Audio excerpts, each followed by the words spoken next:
Hello, I'm Olivier Mariette, the CEO of MATLAB.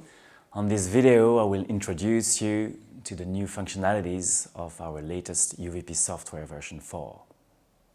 UVP Software has now a new user interface with standardized colors and new button available in 3 sizes.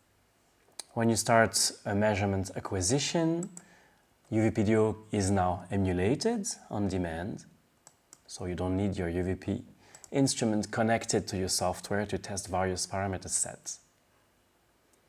Color graph is now available real-time.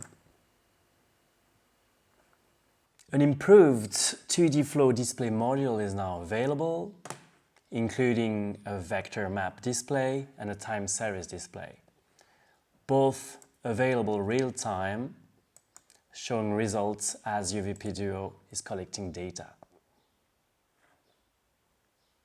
A new 3D flow display module is proposed, also real-time.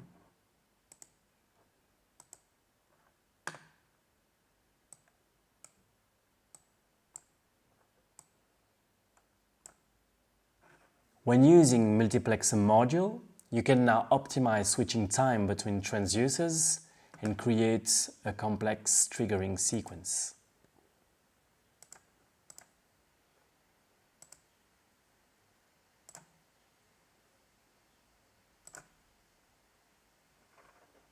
We hope you have enjoyed those new features. For further information, please check our website or contact us by email.